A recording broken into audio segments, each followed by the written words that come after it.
বিসমিল্লাহির রহমানির রহিম। মোহতারাম সভাপতি, ইসলামী ঐক্য জোটের কেন্দ্রীয় এবং মহানগর নেতৃবৃন্দ, ইসলামের জন্য নিবেদিত প্রাণপ্রিয় কর্মী ও সমর্থক ভাইয়েরা, মসজিদে আকসা মুসলমানের সম্পদ, ইসলামের সম্পদ। মসজিদে আকসার সাথে মুসলমানের ইতিহাস এবং ঐতিহ্য জড়িত। মসজিদে আকসা সেই মসজিদ যেখান থেকে সরকারে দো আলম মুহাম্মদুর রাসূলুল্লাহ সাল্লাল্লাহু আলাইহি ওয়াসাল্লামের চূড়ান্ত পর্যায়ের মেরাজ শুরু হয়েছিল। মসজিদে আকসা এর সাথে অসংখ্য নবী রাসূলের স্মৃতি বিজড়িত। মসজিদে আকসা মুসলমানের প্রথম কিবলা। সেই মসজিদে আকসাকে ঘিরে রাখা, অবরুদ্ধ করে রাখা এবং সেই মসজিদে আকসার উপর অব্যাহত আগ্রাসনের কারণে সমগ্র পৃথিবীর মুসলমানের হৃদয়ে রক্তক্ষরণ হচ্ছে। আজ আমরা পরিষ্কার বলতে চাই, মসজিদে আকসা খুলে দিতে হবে এবং ইসরায়েলের কোনো অধিকার নেই মসজিদে আকসায় প্রবেশে বাধা দেওয়ার। মসজিদে আকসাতে বাধা দিয়ে মানবতাকে তারা লাঞ্ছিত করছে, সভ্যতাকে লাঞ্ছিত করছে এবং মুসলমানদের গলায় মুখে টুটি চেপে ধরেছে। আমরা পরিষ্কার বলতে চাই, মুসলমান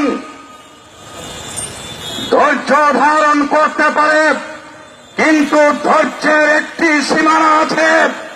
ধৈর্যের বাঁধ ভেঙে গেলে ইহুদিদের বিরুদ্ধে চূড়ান্ত লড়াই শুরু হবে ইনশাআল্লাহ।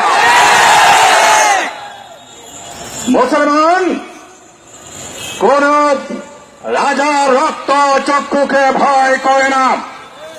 কোন উর্বর মস্তিষ্কের বিকারগ্রস্ত মানুষ বা নেতার কারণে ইসলামী ঐক্য জোট পিছপা হয় নাই, কেমন পর্যন্ত হবে না ইনশাআল্লাহ। আমরা হকের পক্ষে ছিলাম, হকের পক্ষে আছি। আমাদের নেতা কর্মীদের আমরা আহ্বান জানাবো, আপনাদেরকে প্রস্তুতি নিতে হবে মসজিদে আকসাকে মুক্ত করার জন্য। আজ যে সমস্ত দেশ ইসলামে বিদ্বেষের কারণে, মুসলমানদের বিরোধিতার কারণে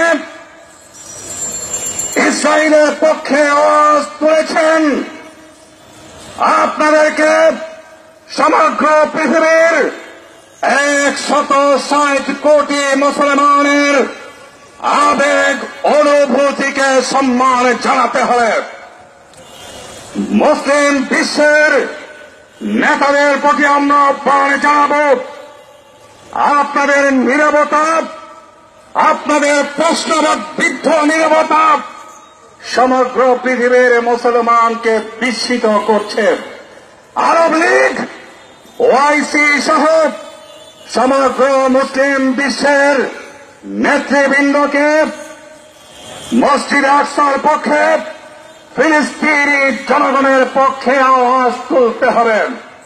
আর না হয় পৃথিবীর দেশে দেশে মুসলমানরা প্রতিরোধ করে তুলবে ইনশাআল্লাহ। আমি আগামী দিনের সকল আন্দোলনে অংশগ্রহণ করার আহ্বান জানিয়ে আমি আমার বক্তব্য এখানে শেষ করছি। নাসরুম মিনাল্লাহ ওয়া ফাতহুন করিব। আমরা জালেমের জুলুমের অবসান চাই। তারা ফিলিস্তিনি জনগণকে মসজিদ আকসায় প্রবেশ করতে না দিয়ে সবচেয়ে বড় জালিম হচ্ছে ইসরায়েল এবং ইহুদি সম্প্রদায়। কোরআনের ভাষায় ওয়ামান আযলামু মিম্মান মানাআ মাসাজিদাল্লাহ আন ইউযকারা ইসমাল্লাহ। সবচেয়ে বড় জালিম ইসরায়েল। ইসরায়েলের বিরুদ্ধে লড়াই করার জন্য সমগ্র বিশ্বের 107 কোটি মুসলমান আজ প্রস্তুত হয়ে আছে। যে কোনো ত্যাগ স্বীকার করার জন্য আপনাদেরকেও প্রস্তুতি গ্রহণ করার আহ্বান জানিয়ে আমি আমার বক্তব্য এখানে শেষ করছি।